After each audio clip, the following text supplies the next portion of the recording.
The next function we'll look at is a cubic function. So that's y equals x to the third power, or x cubed.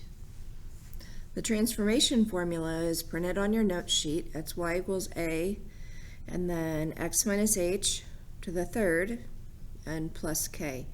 It might be helpful to write this larger on your notes. Not required, but may be helpful. So that it stands out. Or I guess you could go at it with a highlighter.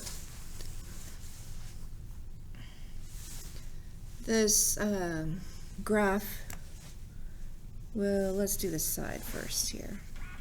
What's the cubic parent function? That's right here. Y equals x to the third is the original graph with no transformations. The attributes, if you have and it's positive, then your graph will be increasing, and it's actually going to go like this. And if you have a that's negative, then you have a reflection, and your graph will look like that.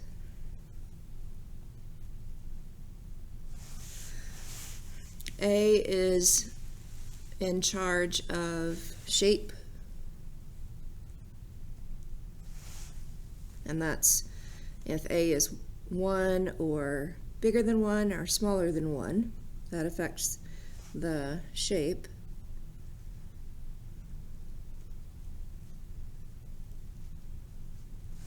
And then direction is controlled by the sign.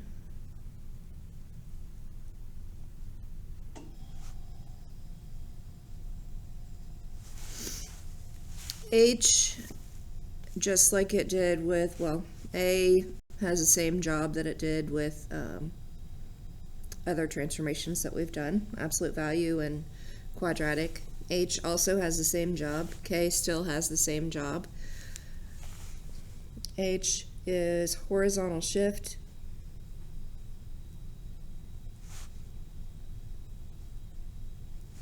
If H is a positive number, your graph moves to the right. If H is a negative number, your graph moves to the left. K is vertical shift.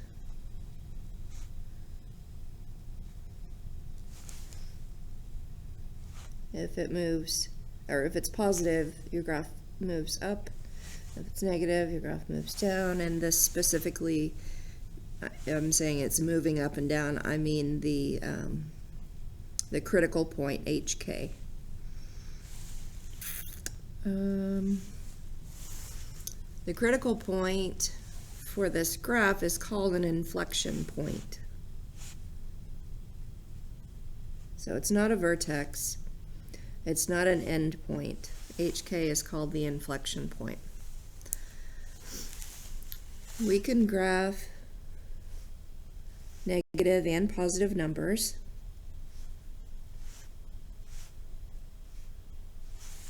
And we'll raise the x number to the third power. That means you multiply it times itself 3 times.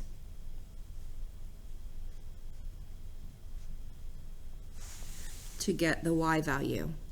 So when x is -2, y will be -2 times itself 3 times. That's -8. When x is -1, y will be -1 times -1, which is 1, times -1 again, so it's -1. 0 cubed is 0, 1 cubed is 1, 2 cubed is 8. And you can plot these points. Oops. Sorry. And I'm gonna zoom in on this right here.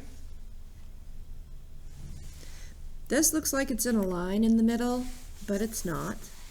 Well, these points that I just drew are in line. However, when you connect them and draw the graph in, you won't be drawing a line to connect the points. Instead, what happens is this, the middle of these three, is your inflection point. This is HK. And this is where your graph changes from opening convex up to opening convex down. So this is where it changes direction. So do your best on this little tiny squunched together graph up here to show that's what's going on, but yeah. Because there are arrows at the boundaries for this graph that I've drawn, I don't have a smallest x. My smallest x is actually negative infinity. It will continue getting smaller and smaller and larger and larger. So negative infinity to infinity, all real numbers. The range is also the same, negative infinity to infinity, because there's no bottom, there's no lowest, there's no highest. The edge of this is an arrow, so it'll continue. This is true for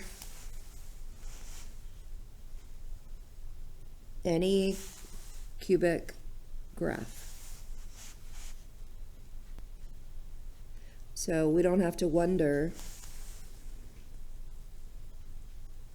what the domain and range will be. It'll always be this. My inflection point is HK. For my original graph here, HK is here in the middle where it changes direction, as I said. That's at 0, 0. Anytime A is a positive, which here A is 1, so my graph is increasing. Whenever you see positive, as I wrote over here, it's increasing. Oh, I'm all crooked. Whenever you see negative, it's decreasing. So A is positive 1. My graph is increasing. That means as x's get bigger, y's get bigger. And this graph doesn't have any transformations because it's the original graph.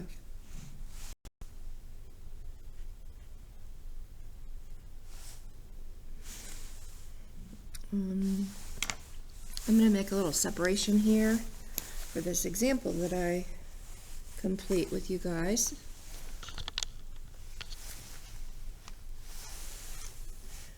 Or how do I graph and find attributes of a cubic function? I'll include this in here, of course. But we'll just separate this out a little bit. There.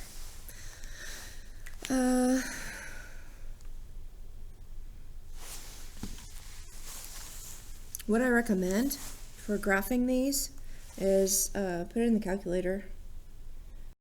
Y equals in calculator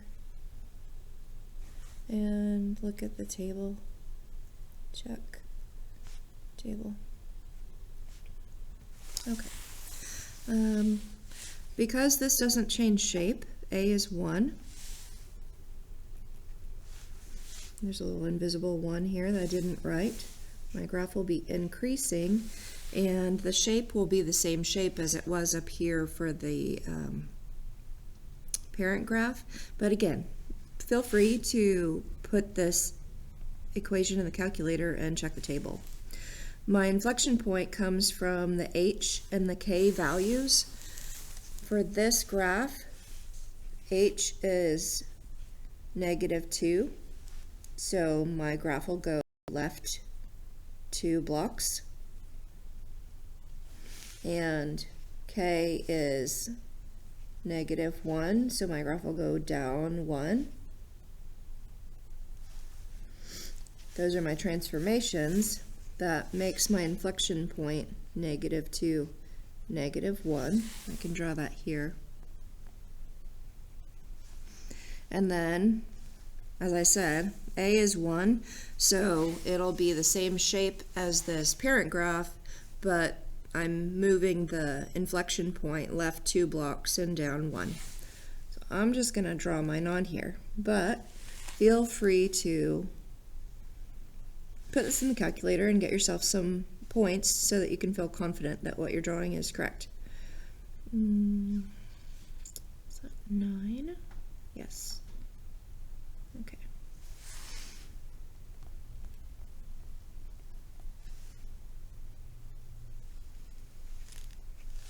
And that is the general shape of your graph. It may not be absolutely perfect, but that is where the inflection point is. Oops, sorry.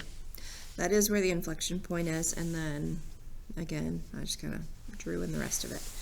And as I told you, domain and range are always -infinity to infinity, regardless of where the inflection point is, and regardless of if it's increasing or decreasing, and regardless of whether I change the shape and it has a stretch or a compression.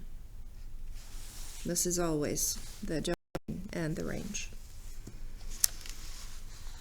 If you're asked to write the equation for a cubic function, you substitute into the transformation formula for values of A, H, and K, and you pull those values from the description that you're given.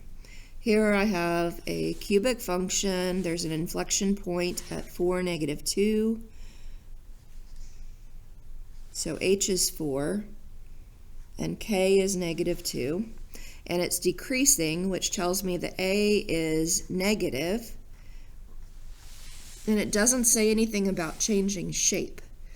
There's no stretch or compression. It just says decreasing, so it's -1. So I'll substitute H equals 4, K equals -2, A equals 1 into the transformation formula.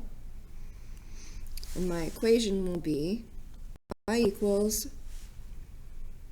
negative, you can put -1 if you like, X minus 4, this is to the 3rd power, and -2.